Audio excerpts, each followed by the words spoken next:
Federal immigration agents are increasingly under attack as Homeland Security announces a more than 800% increase in assaults on its officers. Oh, sad. It comes as authorities are capturing the last remaining, or they did capture the last remaining suspect that was connected to that ambush attack on officers down in the great state of Texas earlier this month. It's just unbelievable. Lucas Tomlinson joins us live in Washington with the details. Good morning, Lucas. What can you tell us? Good morning, Lawrence, Ainsley, and Brian. The Department of Homeland Security is blaming Democratic politicians for a spike in recent assaults on U.S. immigration and customs officers. DHS Secretary Kristi Noem directing her ire at California Governor Gavin Newsom, posting, "Just in, our brave ICE law enforcement are now facing, as you mentioned, an 830% increase in assaults against them. This new data reflects the violence against our law enforcement in cities across the country in the last few weeks. Politicians across the country, regardless of political stripe, must condemn this. Gavin Newsom, we're looking at you."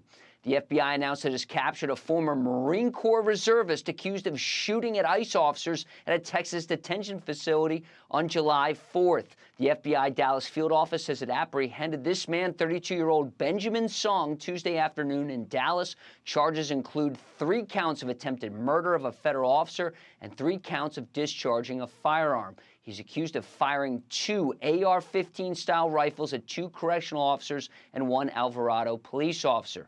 Song allegedly joined a group of up to 12 others in a premeditated attack on the officers at the Prairieland Detention Center in Alvarado on Independence Day.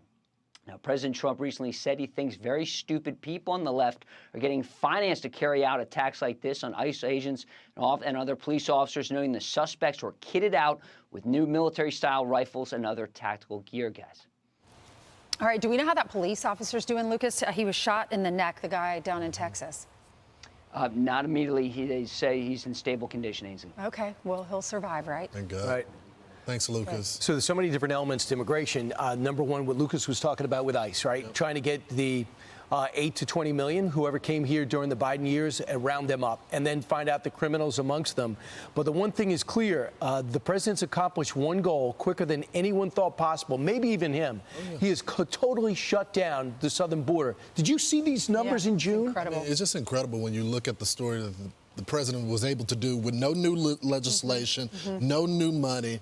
25, look at the big ball right here. For June, the border numbers are very clear. 25,000 total encounters nationwide. That's at every border sector. When you look at the apprehensions, historically low, a little over 8,000. When you look at the southwest border apprehensions, it's 15% lower than the previous month at 6,000. And then when you look at June 28th, talking about the lowest single day total in agency history of 136. And I think this is the true number right there.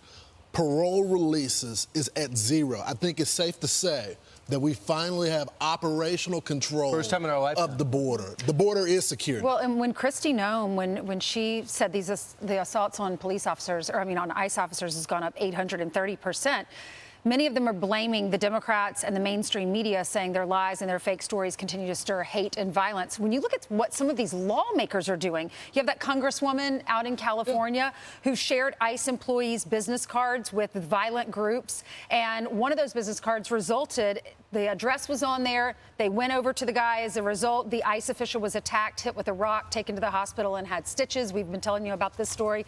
Also, you have the Congresswoman LaMonica McIver. Remember that story when she went to the detention center in Newark? She assaulted her. Yes, she is accused of storming an ICE detention center in Newark and allegedly assaulting an ICE officer. You have ICE officers that were doxxed and threatened by Antifa-affiliated groups in Portland, Oregon, and says the group posted pictures and personal addresses of these ICE officers.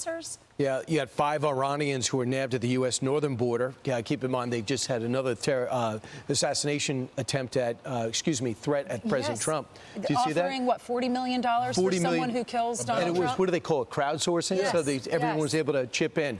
So you wonder, Secret Service, you better be on your game. I hope you are. Sean Curran's running things. But the other subplot, I think, to the immigration story, which has so many different moves, we always looked at these NGOs. They're getting these numbers, so people will cross. They'll end up with the Catholic Charities and others. They get this huge sum of money.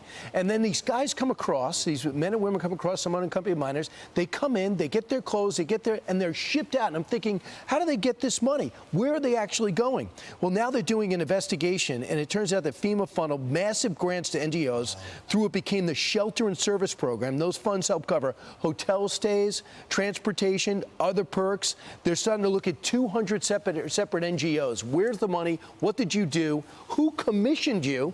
And by the way, I like an accounting of all of it. And don't forget what Elon Musk said during Doge. He said that's taxpayer. Those are taxpayer dollars. He said it was one of the biggest boondoggles that he was ever. Yeah, because what happens is the government gives all this money to the NGOs because they pretend to do great work, and many of them do. But some of them are anti-Israel, some of them are anti-ICE or law enforcement. They get a big chunk of change from the federal government, and then they can spend it however they want, and we can't track it. So you got to expose those groups and all, as well as the organizations now that are going after the cops as well. Right. Hey everyone, I'm Emily Campagno. Catch me and my co-hosts Harris Faulkner and Kaylee McEnany on Outnumbered every weekday at 12 p.m. Eastern, or set your DVR. Also, don't forget to subscribe to the Fox News YouTube page for daily highlights.